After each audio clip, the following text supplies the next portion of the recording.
If the book of Genesis is the book of beginnings, then the book of Exodus is the book of deliverance. You see, in Genesis, the defining declaration from God is, "Let there be." But in Exodus, it's, "Let my people go." You see, God first created a family for himself in Genesis. But toward the end of the book, we find the entire Hebrew family in Egypt trying to survive a catastrophic famine. And they do survive, but their hardship lasts much longer than expected. How about 430 years longer than expected? And by this time, the people have multiplied, but it's a full-on bondage and oppression. But God, in his perfect timing, he steps in. In Exodus chapter 3, verse 7 through 8, he says, "I have indeed seen the misery of my people in Egypt. I have heard them crying out because of their slave drivers, and I am concerned about their suffering. So I have come down to rescue them from the hand of the Egyptians." God indeed comes down to rescue his people. And that right there, friends, is the heart of God on display. Do you see it? God sees. God hears. God is concerned. And God comes down. You see, he comes down in the form of perhaps the most unlikely deliverer ever. He's a fugitive murderer hiding on the far side of the wilderness. It's a strange choice, to be sure, but isn't that just like God? He loves to take unlikely kingdom candidates and transform them into extraordinary hope carriers. And that's exactly what he does through Moses, who is both the author and the main character of this book. But not surprisingly, Moses initially resisted his calling as a kingdom leader. And don't we often do the same? "Not me, Lord, I'm not qualified." You see, Moses wanted to focus more on what was wrong with him, his flaws and his failures, instead of what was right with God. And we do the same thing. But wouldn't you know it?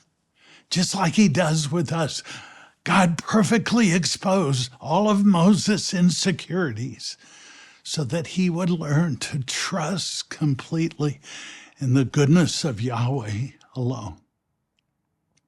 Now, the book of Exodus is divided into 3 main sections, and each one of these sections is anchored by a different location. The first is what I call bondage, which took place, of course, in Egypt, and that's chapter 1 through chapter 13, verse 16. The second section is redemption. And this is what takes place when they go through the Red Sea on into the wilderness. This is chapter 13, verse 17 through the end of chapter 18. And the third and last section, the largest section, is what we could call Revelation. It's what took place primarily on Mount Sinai from chapter 19 through the end of the book. Bondage, redemption, revelation. That's the story of Exodus. Now, the purpose behind all of that story is simply to portray the growth of Israel as it was promised to Abraham as the set-apart nation that would bring God's rule to earth. God describes it this way in chapter 19, verse 4. He says, "You yourselves have seen what I did in Egypt and how I carried you on eagle's wings and brought you to myself. Now, if you obey me fully and keep my covenant, then out of the nations you will be my treasured possession." It was a treasured nation. And God set it apart by two supernatural acts of deliverance. The first, when they were leaving Egypt, the firstborn sons of every Hebrew family was spared. Do you remember? By the spreading of the lamb's blood on the door frames of their home. Second, by the great power of the Lord, it says, by his mighty hand and his outstretched arm, he delivered the people through the Red Sea, and he rescued them from the Egyptians. This was all so that they could experience freedom in the promised land. So do you see how both of those miracles point to Christ? Jesus is our Passover lamb who has secured our forgiveness. And of course, by the power of his resurrection, we can now walk victoriously into our destiny. I personally love this book of Exodus. In epic fashion, it displays the heart of God for his people, and it shows how his presence changes everything. But it also has some fascinating details along the way.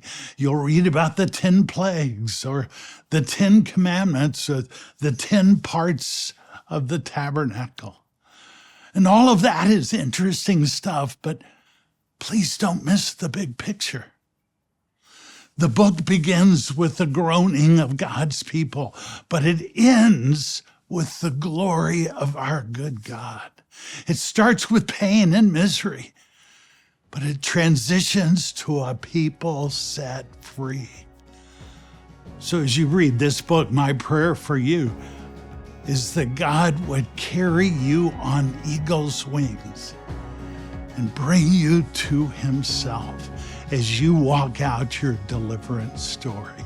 Enjoy the book of Exodus.